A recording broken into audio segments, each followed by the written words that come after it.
واحنا مسافرين الساحل طول الطريق كنا مشغلين الGPS، والحمد لله وصلنا بالظبط للمكان اللي احنا رايحينه.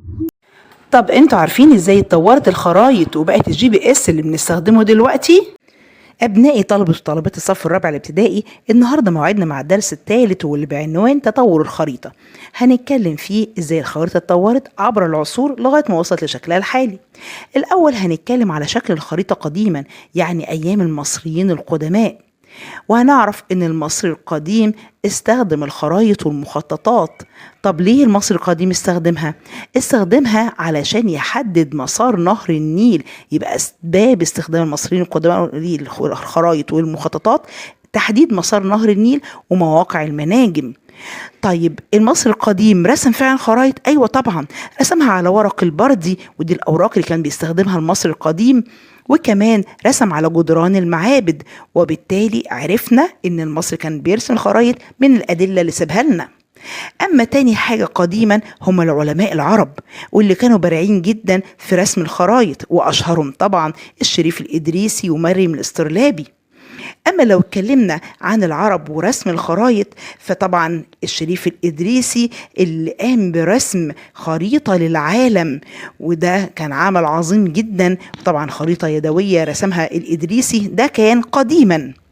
تاني حد في العلماء العرب هي مريم الاسترلابي، دي عالمة عربية عاشت في القرن الرابع الهجري، يعني القرن الرابع الهجري، واللي بيساوي أو في نفس الوقت يعتبر العاشر الميلادي.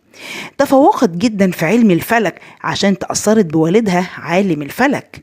أهم الأعمال اللي قامت بيها مريم الاسترلابي، فطبعا من أهم أعمالها إنها استخدمت حسابات دقيقة رياضية عشان تطور جهاز قديم اسمه الاسترلاب.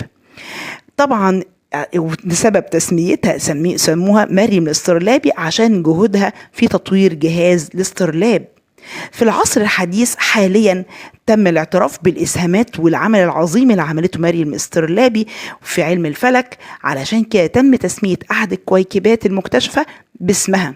الكويكب يعني كوكب صغير شوية، فسموه باسم مريم الاسترلابي عشان يخلدوا ذكراها. الاسترلاب ده كانت آلة قديمة، آلة فلكية قديمة تم استخدامها لتحديد المواقع من خلال النجوم، يعني يحددوا الاتجاهات والمواقع من خلال النجوم باستخدام آلة هي الاسترلاب. لو اتكلمنا على استخدامات الاسترلاب قديما، كان ليه العديد من الاستخدامات.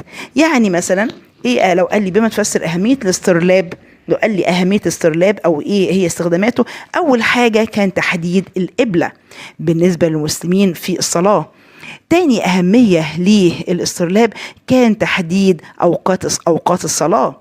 ثالث أهمية كان بيستخدم فيها الاسترلاب هي بداية الشهور القمرية، اللي هي الشهور الهجرية اللي احنا برضو بنستخدمها في يعني معرفة أوقاتنا، الصوم والحج وكده. طبعا الخرايط اتطورت جدا في العصر الحديث، يعني قديما كان الإنسان بيرسم الخرايط بإيديه، أما دلوقتي بقت الخرايط الرقمية الدقيقة زي اللي بيجهزها لنا أو زي اللي بيعرضها لنا تطبيق الGPS. فدي الخرايط الرقمية الحديثة اتطورت جدا.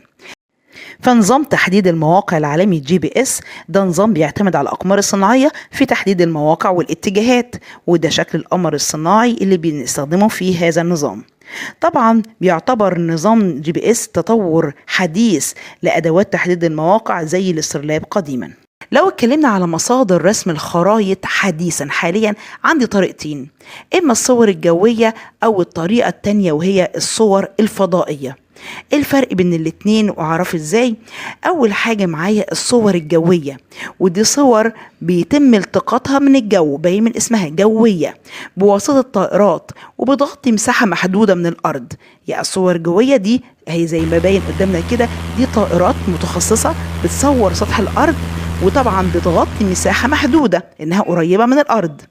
أما النوع الثاني من مصادر رسم الخرائط هي الصور الفضائية، دي بيتم التقاطها من الفضاء الخارجي من خارج الأرض بواسطة الأقمار الصناعية، وبتغطي مساحة أوسع. طبعا بتغطي مساحة أوسع من الأرض لأنها من خارج الكرة الأرضية، فبالتالي بتلتقط صور عديدة.